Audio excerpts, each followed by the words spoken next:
Yeah. Hi, Tommy. How you doing? Yeah, good. You're here now, so that's all that matters. We have a supply chain issue. I mean, it's way beyond crisis at this point. I cannot get ring pops for my baby, and when that happens, it's a problem. Well, it's because of all these lockdown policies in blue states versus red states. What's been disrupted in our economy, and this administration's inability to handle what they need to be handling. Look at the backlog of ships, container ships, waiting to be unloaded outside of Long Beach in California. It's insane. It's insane. It is. It's nuts. It is nuts. And, the unions are making demands right now because they know they can because of the supply chain issue. And I think that the opportunistic ways that they're using their unionhood is despicable. Well, the unions control the federal government right now, if you think about it. And whether it's the teachers what we're seeing in the education system in certain states is unbelievable. I've got a 7-year-old, by the way. She's about to go lead the Pledge of Allegiance in her second grade class. I'm excited about that. Record that for me, and I'll play it on the air. Record that, and I'll play it. I will.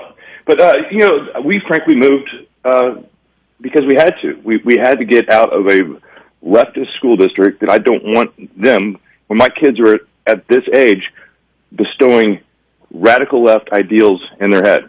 Yeah, nor do I. But it looks like that midterm elections are going to be a bloodbath. They often are. The party in control usually takes it pretty hard in whatever orifice they take it when midterms happen. And so under Biden, it just seems like intimidation and hate are how they're going to handle the people who will not bow to their socialist agenda. And I think Sinema and Manchin are taking the brunt of it.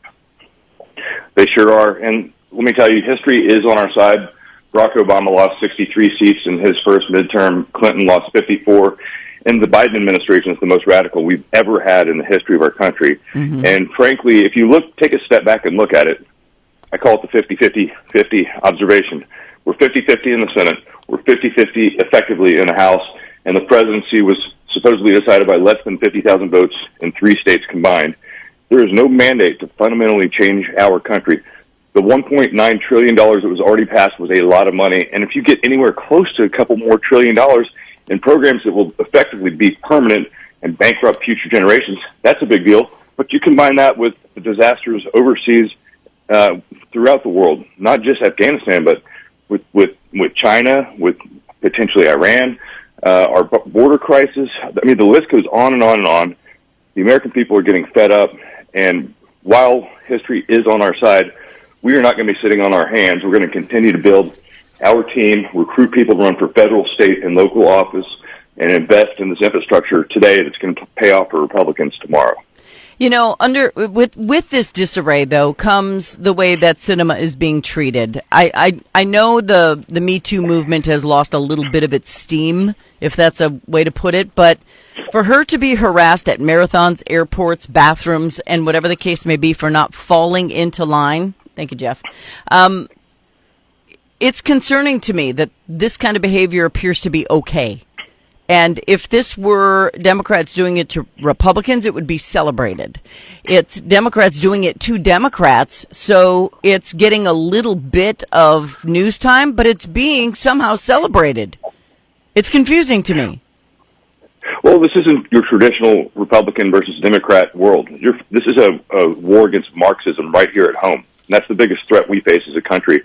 And a lot of these Marxists will use whichever tool they have possible, whether it's media or using Soros money to fund, protesters as they stalk Kristen Sinema around the country in bathrooms and airplanes. This is a different kind of political fight. And that's why we're so happy to see so many more people get involved. Whether you've been a Republican your whole life, you're independent, or even certain Democrats are starting to come over to our party. And it's great to see. It provides me a lot of optimism. Well, and Manchin, he's playing the yo-yo effect here, saying, that's bullpucky. I never said I was going to switch parties. And then today he goes, well, I was pondering it, but if he does switch, it wouldn't be to Republican, it would be to Independent. But it would all depend on who he's caucusing with. And I think he would probably still caucus with the Democrats, don't you? Well, I don't know how the inner workings of Joe Manchin, the Democrats, go, but if you think about it, we would be 50 votes and the Democrats would be 47. So I would make the case that we should have control of the Senate at that point in time. Yeah, because independents are a class of their own. I Correct. hope he does it. I hope he does it. And if I were Sinema, I'd do it just because I'm mad.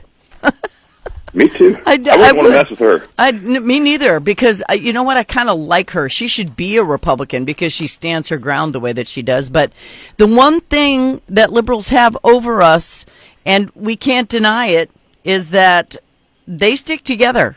Even when they're atrocious, they have each other's back. We tend to run and hide and say, "Oh no, I'm not going to get reelected if I don't stand up or cave or do whatever it is they want." Mitch McConnell needs to go at this point for agreeing to raise the debt ceiling. There should have been a fight to the death on this one, and I'm tired of having spineless people in Washington. So that's the deal.